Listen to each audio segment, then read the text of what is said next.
তো ভাই, এই রমজান মাস ইবাদতের মাস, এই রমজান মাস আমলের মাস। এই রমজান মাসের ইবাদত বন্দেগীর মাধ্যমে আমাদের পেছালা জিন্দেগির সমস্ত গুনাহ মাফ করাই নেওয়ার মাস। এক হাদিসে তো রাসূল সাল্লাল্লাহু আলাইহি ওয়াসাল্লাম বলেছেন, হতভাগা তো সে ব্যক্তি যে ব্যক্তি মাহে রমজান মাস পাইল, অথচ সে মাহে রমজান মাসের ইবাদত বন্দেগী করে সিয়াম সাধনা করে তার পেছালা জিন্দেগির গুনাহ সে মাফ করাইয়া নিতে পারল না। সেই ব্যক্তি হতভাগা, সেই ব্যক্তির ধ্বংস অনিবার্য, তাকে কেউ ধ্বংসের হাত থেকে বাঁচাইতে পারবে না। কাজেই আমরা সর্বোত্তম চেষ্টা করব যাতে আল্লাহ তাআলা আমাদের এমন ইবাদত করার তৌফিক দান করেন যে ইবাদতের মাধ্যমে আল্লাহ তাআলা সন্তুষ্টি হয়ে আমাদের পেছালা জিন্দেগির সমস্ত গুনাহ আল্লাহ পাক রব্বুল আলামিন মাফ করে দিবেন। তো মুহতারাম হাজিরিন, এই রমজান মাস বড় পবিত্র মাস। এই রমজান মাস বরকতের মাস। এই রমজান মাস বহুত বড় দামি মাস। দামি মাস কেমন? যে মাসের মধ্যে দেখেন অন্যান্য মাসে আমরা যে আমল করি, এই মাসের মধ্যে যদি সেই একই আমল করি, ধরেন সেটা অন্য মাসে ছিল নফল, একটা নফল ইবাদত করছি, তো আল্লাহ তাআলা ফরজের সমতুল্য সওয়াব দান করেন। এই রমজানের মধ্যে ফরজ আমরা ইবাদত করতেছি, যে ফরজ ইবাদত আমি রমজানের বাহিরে করতাম, কিন্তু এই রমজান মাসের মধ্যেও একই ফরজ আদায় করার কারণে আল্লাহ তাআলা রমজান মাসের ওসিলায় আমাকে 70 গুণ সওয়াব আল্লাহ তাআলা বেশি দান করবেন। সুবহানাল্লাহ বলে। তার কারণ হলো এই রমজান মাসের মধ্যে আল্লাহ তাআলা কোরআনুল কারীমকে নাজিল করেছেন। শাহরু রমাদান আল্লাযী উনজিলা ফীহিল কুরআন, যে আমি এই রমজান মাসের মধ্যে কোরআন অবতীর্ণ করেছি। তো একটা মাস 29 দিন না হয় 30 দিন, তো এই একটা মাসের মধ্যে আল্লাহ তাআলা কোরআন অবতীর্ণ করেছেন। আর এই কোরআনের ওসিলায় আল্লাহ তাআলা এই মাসের সমস্ত আমল, সমস্ত ইবাদতের দাম আল্লাহ তাআলা বাড়িয়ে দিয়েছেন। সুবহানাল্লাহ। তো এই জন্য কোরআন অবতীর্ণের মাস এই রমজান মাস। আর এই রমজান মাসের মধ্যে এমন একটা রাত আছে, এই রমজান মাসের মধ্যে এমন একটা রাত আছে, এই রাতের ইবাদতটা হাজার মাসের ইবাদতের থেকেও বহুগুণে উত্তম। সুবহানাল্লাহ বলে। তো ভাই, এই রমজান মাসের মধ্যে একটি রাতের দাম আল্লাহ তাআলার কাছে হাজার মাসের থেকে উত্তম। তো এই মাসে যদি আমরা বন্দেগী করতে পারি, তো দেখা যায় হাজার মাস ইবাদত করার থেকেও বেশি সওয়াব আল্লাহ তাআলা আমাদের আমলনামায় দান করবে। এজন্য আমাদের প্রত্যেকের ঈমানি দায়িত্ব, নৈতিক দায়িত্ব ওই রাতের অনুসন্ধান করা এবং ওই রাতে ইবাদত বন্দেগী করা আমাদের ঈমানি দায়িত্ব, নৈতিক দায়িত্ব। ঠিক কি ঠিক না? তো এই রমজান মাসের ওই রাতটাকে বলা হয় লাইলাতুল কদর, অর্থাৎ কদরের রাত। আর এই কদরের রাত এত দামি হয়েছে কেন? তার কারণ হলো এই কদরের রাতে আল্লাহ তাআলা ওই যে কোরআন নাজিল করেছেন, ওই কোরআন এই রমজান মাসের এই কদরের রাতে অবতীর্ণ করেছেন। সুবহানাল্লাহ। যেমন অন্যান্য মাসের থেকে রমজান মাসের দাম বেশি। রমজান মাসের দাম কেন বেশি? এই মাসে কোরআন অবতীর্ণ হয়েছে। আর এই রমজান মাসের মধ্যে যতগুলো রাত আছে, এই সমস্ত রাতের মধ্যে ওই রাতটাই দামি যে রাতে আল্লাহ তাআলা কোরআন অবতীর্ণ করেছেন। কথাটা বুঝতে পারছেন? সমস্ত মাসের থেকে রমজান মাস দামি কেন? কোরআন অবতীর্ণ হয়েছে এই মাসে। আর এই মাসের প্রত্যেকটা রাত দামি, কারণ এ মাসেই কোরআন অবতীর্ণ হয়েছে। তবে প্রত্যেকটা রাতের মধ্যে থেকে ওই রাতটাই দামি যে রাতে আল্লাহ তাআলা কোরআন অবতীর্ণ করেছেন। সেই রাতটা হলো লাইলাতুল কদর। আর এই লাইলাতুল কদরের রাত্রে যদি ইবাদত বন্দেগী করা যায়, তবে হাজার মাস ইবাদত বন্দেগী করলে যে পরিমাণ সওয়াব আল্লাহ তাআলা আমলনামায় লিখে দিতেন, ওই একটা রাতের আমলের বিনিময়ে ওই রূপ সওয়াব আল্লাহ তাআলা দান করবেন। সুবহানাল্লাহ।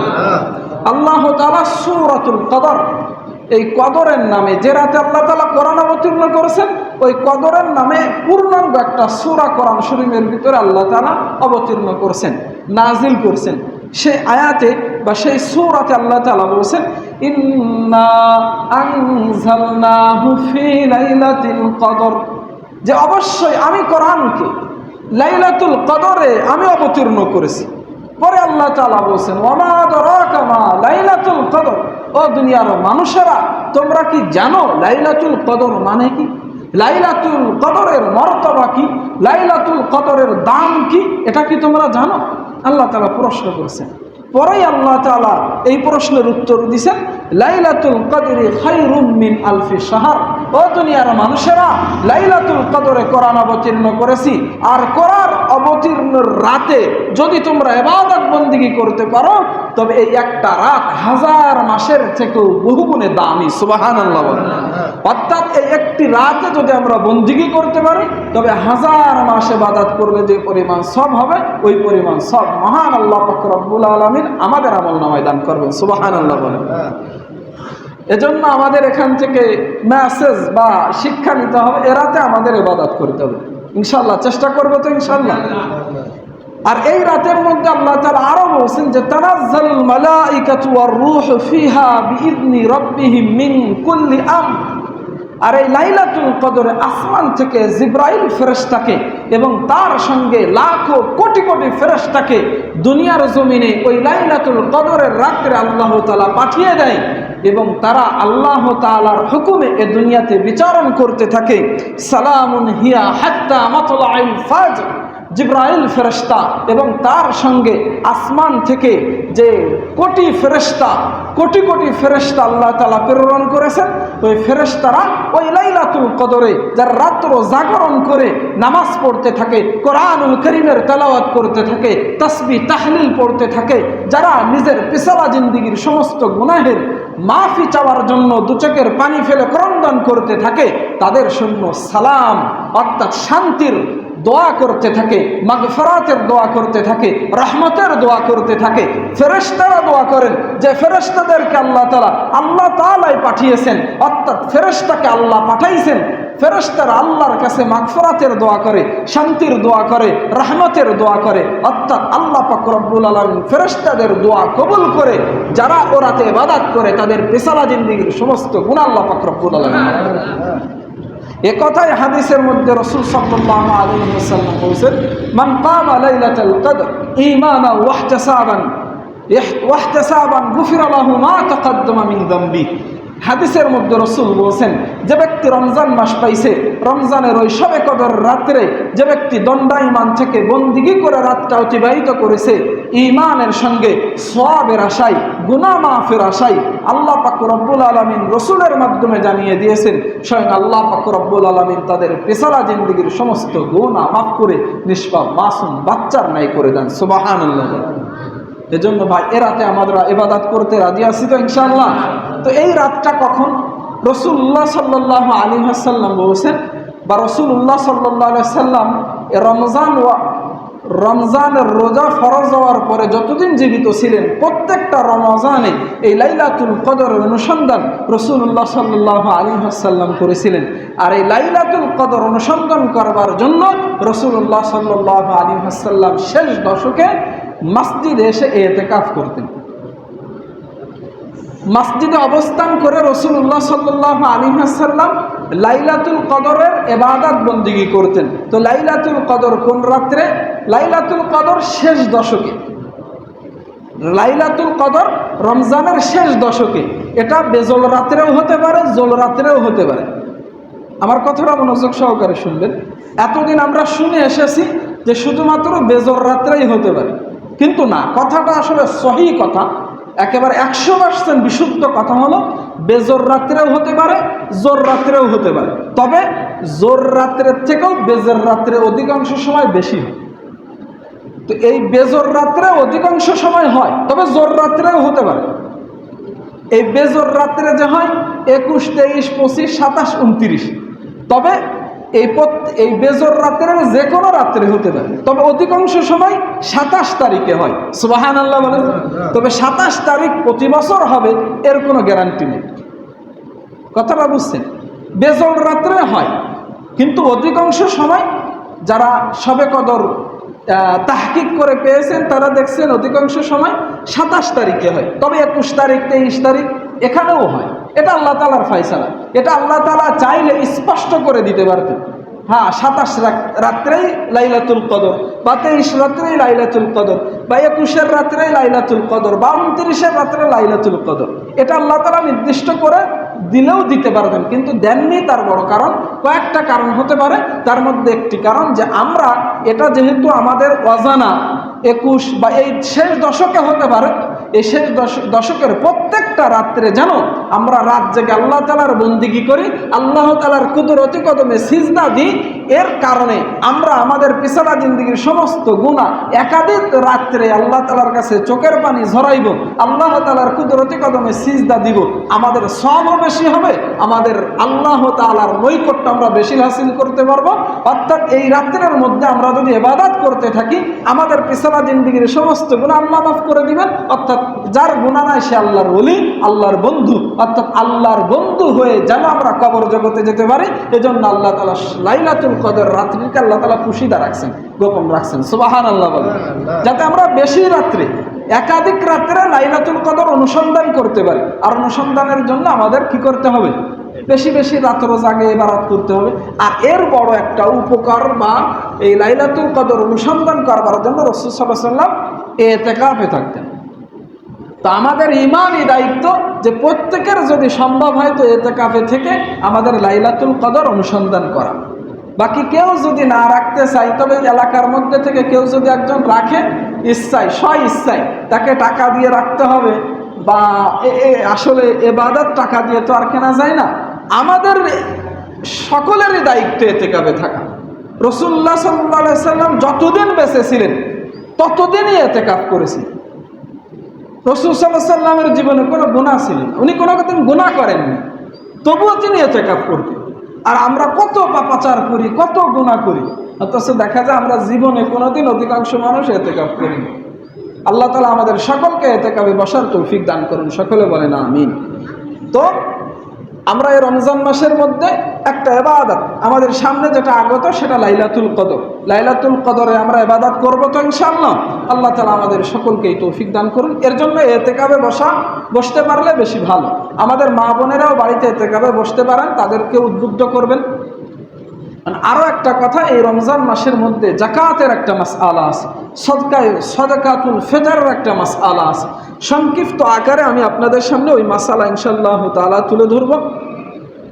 যাকাতের বিষয়ে আল্লাহ তাআলা একাধিক আয়াতে আল্লাহ তাআলা যাকাতের কথা উল্লেখ করেছেন। যেখানে আল্লাহ তাআলা নামাজের কথা বলেছেন, পাশাপাশি আল্লাহ তাআলা যাকাতের কথা উল্লেখ করেছেন। একটি আয়াতে আল্লাহ তাআলা বলেছেন, ইন্নাল্লাযীনা আমানু ওয়া আমিলুস সালিহাত ওয়া আকামুস সালাতা ওয়া আতুজ যাকাতা, যে নিশ্চয় ওই সমস্ত ব্যক্তি যারা ঈমান এনেছে। আমরা ঈমান আনছি কি আনি নাই? আমরা প্রত্যেকেই ঈমানদার। আল্লাহ তাআলা বলেন, নিশ্চয় ওই সমস্ত ব্যক্তি যারা ঈমান এনেছে, ঈমান আনায়নের সাথে সাথে 5 ওয়াক্ত নামাজ আদায় করেছে। এই 5 ওয়াক্ত নামাজীদের মধ্যে থেকে যাদের উপরে ওয়াজিব যাকাত ফরজ বা ওয়াজিব হয়েছে, সম্পদ আছে, তারা যদি যাকাত দেয় 3টা গুণ। একটা ঈমানদার হতে হবে, 2 নম্বর নামাজের গুণে গুণান্বিত হবে, 3 নম্বর আমাদের যাদের সামর্থ্য আছে আমাদের যাকাত দিতে হবে। এই 3টা গুণে গুণান্বিত আমি আপনি যদি হতে পারি, তবে আল্লাহ তাআলা বলেছেন, লাহুম আজরুহুম ইনদা রাব্বিহিম, তাদের প্রতিদান দুনিয়ার কেউ দিবে না, দুনিয়ার কেউ তাদের প্রতিদান দিবেন না। প্রতিদান দিবেন তাদের প্রতিপালক, তাদের স্রষ্টা, তাদের রব। সুবহানাল্লাহ বলেন। আল্লাহ তাআলা নিজ হাতে তাদেরকে পুরস্কার দিবেন। পুরস্কার কি? আল্লাহ তাআলা বলেছেন, ওয়ালা খাউফুন আলাইহিম ওয়ালা হুম ইয়াহজানুন, দুনিয়াতে এবং আখিরাতে, দুনিয়াতে এবং আখিরাতে, দুনিয়াতে তার কোনো চিন্তার কারণ নাই, দুনিয়াতে তার কোনো পারিশানির কোনো কারণ নাই। দুনিয়া থেকে যখন কবর জগতে যাবে, পরপারের জীবনে পদার্পণ করবে, আমি আল্লাহ ঘোষণা করলাম, দুনিয়াতে তার কোনো চিন্তার যেমন কারণ ছিল না, আখিরাতে কবরের জগতের আযাবকে আমি মাফ করে দিব, পুলসিরাতের আযাবকে মাফ করে দিব, হাসর ময়দানের আযাবকে মাফ করে দিব। ওখানে চিন্তিত হতে দেব না, ওখানে আমার বান্দাকে আমি পারিশানির মধ্যে পড়তে দিব না। তাদেরকে বিনা হিসাবে জান্নাতের মেহমান হিসাবে দুনিয়ার জীবনকে এবং আখিরাতের জীবনকে ধন্য করে দিব। সুবহানাল্লাহ। কাজেই আমাদের যাদের উপরে যাকাত ওয়াজিব হয়েছে, আমাদের প্রত্যেকেরই যাকাত দিতে হবে। পারবো তো ইনশাআল্লাহ? এখন যাকাত কত টাকা হলে দিতে হবে? সাদাকাতুল ফিতর আর যাকাতের নিসাব কিছুটা পাশাপাশি, কিন্তু পণ্যের ভিতরে একটু ডিফারেন্স আছে। আগে আমি যাকাতেরটা বলি। যাকাতের সম্পদ হলো যে স্বর্ণ, রূপা, নগদ অর্থ এবং ব্যবসায়িক পণ্য। এখন কারোর কাছে যদি 7.5 ভরি স্বর্ণ থাকে, তাহলে এই স্বর্ণের নিসাব অনুযায়ী তাকে যাকাত দিতে হবে।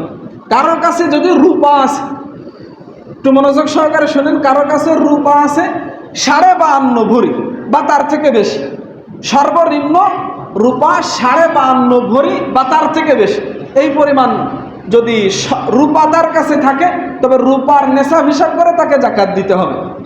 এবার দেখেন আমার কাছে অল্প কিছু স্বর্ণ আছে, ধরেন 1-1.5 ভরি স্বর্ণ আছে বা তার থেকে কম, সামান্য স্বর্ণ আছে, আমার কাছে আবার কিছু রূপাও আছে। এই দুইটাকে এবার হিসাব করতে হবে, স্বর্ণের দাম কত আবার রূপার দাম কত, এই দুইটাকে যোগ করতে হবে। যোগ করে যদি আমার নেশাব পরিমাণ হয়, নেশাব কি 52.5 ভরি রূপার মূল্য কত। এখন হয়তো বা আমি যে হিসাবটা করেছি বাজার আপনারা শুনতে পারেন, এখন সম্ভবত 95,000 টাকা মতো হয় বর্তমান বাজার,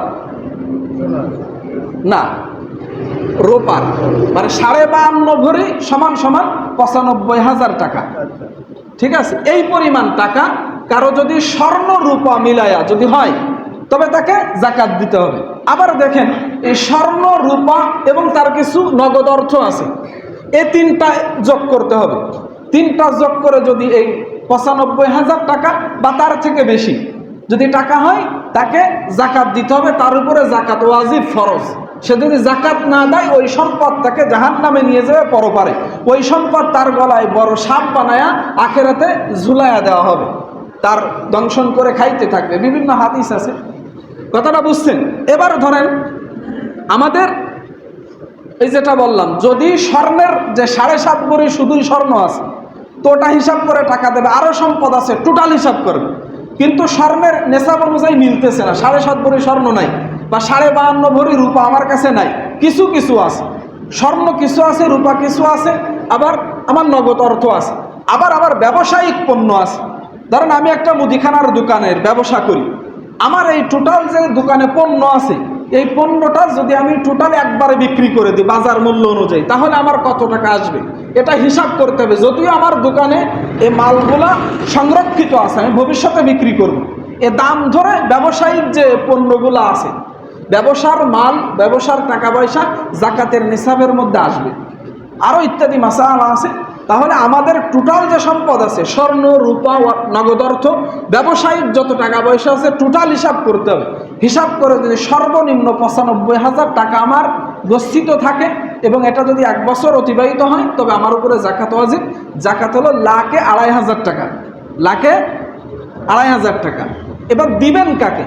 দিবেন সর্বপ্রথম আপনার আত্মীয় স্বজনদের মধ্যে থেকে যারা হতদরিদ্র, যাদের ওই পরিমাণ সম্পদ অর্থাৎ 95,000 টাকা সম্পদ তাদের নাই, তার থেকে দরিদ্র মানুষ আপনজনদেরকে দিবেন। তবে মনে রাখবেন আপনি যাকাত দিবেন, আপনি আপনার পিতামাতাকে দিতে পারবেন না, দাদা দাদিকে দিতে পারবেন না, বা নানা নানিকে দিতে পারবেন না, বা আপনি যাকাত দিচ্ছেন আপনি আপনার সন্তানদেরকে দিতে পারবেন না, আপনার সন্তানদের সন্তানদেরকে দিতে পারবেন না। অর্থাৎ নিজের উসুল এবং ফরা, অর্থাৎ উপরে যাইতে হবে, নিচে এদেরকে দেখা যাবে না। কিন্তু আমি যদি যাকাত দিই আমি আমার দরিদ্র ভাই বোনদেরকে দিতে পারবো, আমি আমার দরিদ্র ফুফা ফুফিকে দিতে পারবো, কেমন, আমি আমার মামা মামিকে দিতে পারবো। এভাবে আপনি আত্মীয় স্বজনদের মধ্যে যদি দরিদ্র থাকে তাদেরকে আগে দিবেন। এবং একটা কথা মনে রাখবেন, তাদেরকে যখন হাদিয়া দিবেন তাদেরকে বলবেন না যে আমি যাকাতের পণ্য দিতেছি, যাকাতের শাড়ি দিতেছি, আমি তোমাকে যাকাতের 100 টাকা দিতেছি, এটা বলবেন না। আমি তোমাকে হাদিয়া দিলাম, মনের খবর দুনিয়ার কেউ না জানলে, জানেন কে? আপনি যদি যাকাতের টাকা দেন তাহলে সে খারাপ মনে করবে যাকাতের টাকা। কিন্তু আপনি মুখে না বলে তাকে দিলেন, হাদিয়া দিলেন, উপহার দিলেন, কিন্তু আমি যে যাকাত দিচ্ছি দুনিয়ার কেউ না জানলে, জানেন কে? আল্লাহ তাআলা সব দান করবেন, কেমন। আরও অনেক ক্ষেত্র আছে, যে সমস্ত মাদ্রাসায় লিল্লা বোর্ডিং আছে ওখানেও আপনারা দিতে পারবেন। এভাবে আরও অনেক মাস্তা মাসাইল আছে, অল্প সময়ের ভিতরে তো বলা সম্ভব না। ব্যক্তি বিশেষ আপনারা জেনে নেবেন, হুজুর আছে বা আমি আছি, শুনে নেবেন, কথা বলছেন। আর কোনো প্রশ্ন কি যাকাতের বিষয়ে কারো জানার থাকলে এখন একটু বলতে পারেন। এবার আসি সদকাতুল ফিতর। সদকায়ে ফিতরের টাকাও এই 95,000 টাকা বা তার থেকে বেশি হতে হবে। তবে একটা কথা বলি, যাদের উপরে যাকাত ওয়াজিব তাদের উপরে মাস্ট ভি যাকাত, ওই সদকাতুল ফিতর ওয়াজিব। কিন্তু আবার দেখা যায় অনেক সময় যাদের উপরে যাকাত ওয়াজিব না কিন্তু তাদের উপরে সদকাতুল ফিতর ওয়াজিব। তার কারণ যাকাতের টাকার জন্য 1 মাস অতিবাহিত হতে হয়, কিন্তু সদকাতুল 1 বছর অতিবাহিত হতে হয়, কিন্তু সদকাতুল ফিতরের জন্য উপস্থিত ঈদুল ফিতরের শবে সাদেকের সময় হিসাবে বসবে। বা আগে থাকলেই তো আমরা বুঝি যে আমার কতটুকু সম্পদ আছে। এটা যদি হিসাব করে 1 বছর অতিক্রান্ত হয়নি, ওই দিন উপস্থিত থাকলে হবে, আমাকে তার জাকাত দিতে হবে, মানে সদকাতুল ফিতর দিতে হবে। এবং আমার উপরে যদি সদকায়ে ফিতর ওয়াজিব থাকে, তাহলে আমার নাবালেগ সন্তানদেরও জাকাত দিতে হবে। কিন্তু আমার বিবির উপরে যদি ওই পরিমাণ সম্পদ না থাকে, তাহলে আমার উপরে দায়িত্ব না, ওয়াজিব না। তবে আমি যদি বিবির পক্ষ থেকে দিয়ে দিই, পিতামাতার পক্ষ থেকে দিয়ে দিই, সন্তানদের পক্ষ থেকে দিয়ে দিই, এটা আদায় হয়ে যাবে, আপনি সব পেয়ে যাবেন। সুবহানাল্লাহ বলেন। কাজে আর এই সদকাতুল ফিতরের ভিতরে